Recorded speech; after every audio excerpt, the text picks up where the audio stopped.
மக்களே test artificial test சாம்பிளை கொடுத்தாச்சு. எல்லா ப்ரொசீஜரும் ஓவர். இப்போ மணி எக்ஸ்சேஞ்ச் பண்ணிவிட்டு நம்ம வெளியாக வேண்டியதான். டாக்ஸி எடுத்து உள்ளே மணி எக்ஸ்சேஞ்ச் பண்ணாங்க. ஆனால் அலோவ் பண்ணலை. அங்கிட்டு போக அரைவல் பேசஞ்சர் அந்த சைடு போகக்கூடாதுன்னு சொல்லிட்டாங்க. இங்கே எதுவும் மணி எக்ஸ்சேஞ்சர் இருக்கான்னு பார்ப்போம். இங்கே மாற்றுறது தான் பெட்ரு, இல்லைன்னா மாற்றவே முடியாது.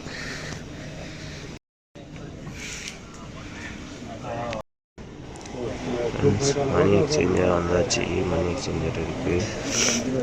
இப்போ 8000 மாற்ற போகிறேன். எவ்வளோ தராங்க என்னன்ட்டு தெரியல. மாற்றிட்டு சொல்கிறேன்.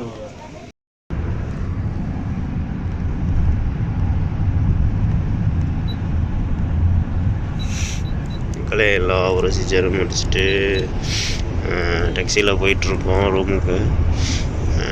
மணி எக்ஸ்சேஞ்ச் பண்ணியாச்சு. டாக்ஸியில் ரூம் ரீச் ஆகிட்டு அடுத்த அப்டேட்டு கொடுக்குறோம்.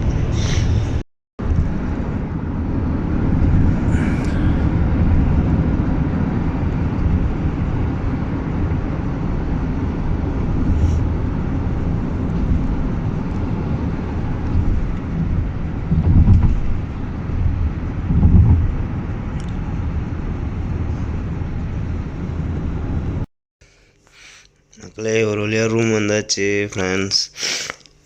இதான் நான் தங்கியிருக்க ரூம். எங்கே இருக்குதுன்னு பார்த்தீங்கன்னா சிங்கப்பூரில் காலாங்கிற ஏரியாவில் இருக்குது. வியூ 2 நாளைக்கு ரூம் விட்டு வெளியில் டெஸ்ட்டு ரிசல்ட்டு வந்து அவங்களுக்கு ஹோட்டலுக்கு மேனேஜ்மெண்ட்டுக்கு மெயில் பண்ணுற வரைக்கும் ரூம் விட்டு வெளியில் வரக்கூடாதுன்னு சொல்லிட்டாங்க. டிவிலாம் ஓடிட்டுருக்கு. ஒய்ஃபை கனெக்ஷன் இருக்குது. ஸோ பிரச்சனை இல்லை, நம்மளுக்கு டைம் பாஸ் ஆகும். இங்கேருந்து வேடிக்கை பார்க்கறனாலும் வேடிக்கை பார்த்துக்கலாம். விண்டோலாம் ஓப்பன் பண்ண முடியாது. 2 நாள் இங்கே தான் பொழுது ஓட்டணும். ஜெயில் பறவை மாதிரி. ஃப்ரெண்ட்ஸ், இது வந்து எனக்கு என் கம்பெனிலேருந்து கொடுத்த ஏர் டிக்கெட்டு, அப்புறம் சிம் கார்டு. ஹோட்டலில் ஆல்ரெடி கொடுத்துருந்தாங்க. நான் வந்த உடனே எனக்கு ஹோட்டலில் இதை கொடுத்துட்டாங்க. என் கம்பெனிலேருந்து இதை கொடுத்துருந்தாங்க எங்கள் ஹோட்டலில்.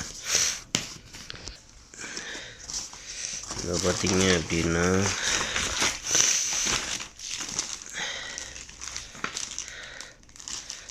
ஏர் டிக்கெட்டு இருக்குது.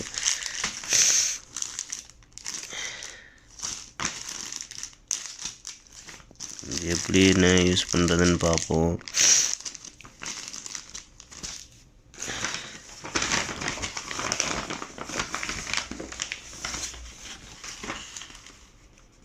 சிம் கார்டு கொடுத்துருக்கேன்னு சொன்னாங்க. நான் சிம் கார்டு காணவில்லை. சிம் கார்டும் கொடுத்துருக்கேன்னு சொன்னாங்க. நான் 2 ஏர் டிக்கெட்டு தான் இருக்குது, சிம் கார்டு இல்லை. நம்ம எங்கள் கம்பெனி ஹெச்ஆர்ட்ட கேட்போம் என்னாச்சு என்னன்ட்டு. அதுக்குள்ளேயே சிம் கார்டும் உள்ளதாக இருக்குது. இப்போ கால் பண்ணி கேட்டேன் ஹெச்ஆர்கிட்ட. சிம் கார்டு இங்கே தான் இருக்குது, உள்ளே லாஸ் ஆயிருன்னு சொல்லிவிட்டு பேக்கெட்டுக்குள்ளே போட்டிருக்கேன் பாரு அப்படின்னாங்க. M1 சிம் கார்டு யூஸ் பண்ணிக்கலாம்.